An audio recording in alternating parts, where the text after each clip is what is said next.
En fait, je suis un être un peu hybride, mais d'abord un entrepreneur, parce que je suis une espèce assez rare dans la sphère politique, puisque j'ai dirigé des entreprises tout au long de mon parcours. J'ai repris 2 entreprises familiales dans les années 80, au décès de mon père, et je les ai développées.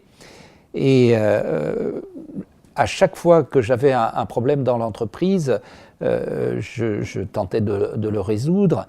Et lorsque j'ai été en situation d'homme public, de responsable public, d'abord comme député, puis ensuite au gouvernement, finalement, ce sont ces difficultés que j'avais rencontrées dans l'entreprise, puisque j'ai vendu ma 2e entreprise avant de rentrer au gouvernement. Je ne le savais pas à l'époque, curieuse coïncidence, mais ça s'est passé comme ça, réellement.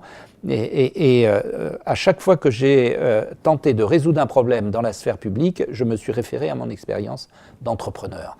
Donc, l'entrepreneur Novelli est au moins aussi important que l'homme politique Novelli. Et lorsque j'ai été en situation de réorienter mes activités à partir de 2012, eh bien, j'ai beaucoup réfléchi et j'ai décidé de reprendre une activité que je n'avais en fait jamais cessée, c'est-à-dire l'activité d'entrepreneur.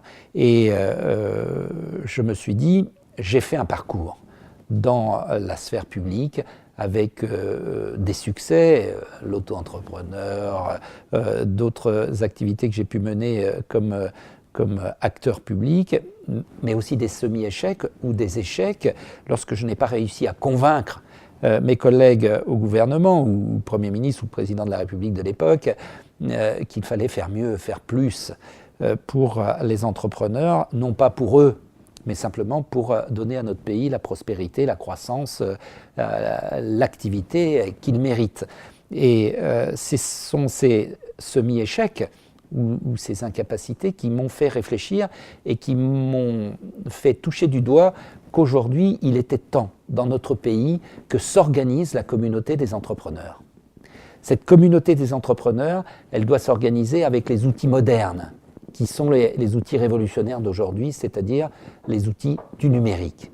Et cette conviction m'a mené à envisager de créer une plateforme numérique regroupant les entrepreneurs pour en faire des leviers d'influence auprès de la sphère publique, parce qu'un entrepreneur dans la sphère publique, ça n'est pas grand-chose. C'est ce que j'étais.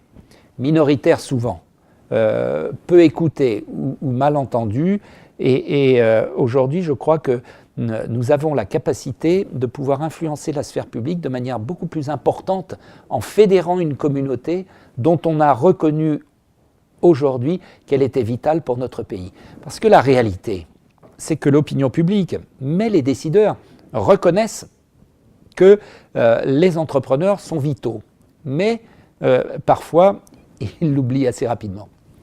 Et donc, l'idée de WikiPME, au-delà des services, au-delà de l'activité, au-delà du business, comme on dit, c'est aussi cela. C'est en faire un levier d'influence à travers l'expression de convictions communes ou l'expression de positions qui représentent la communauté des entrepreneurs et qui vont être entendues par les décideurs, parce que là, elle va s'exprimer à travers des réseaux sociaux dont on connaît l'influence aujourd'hui.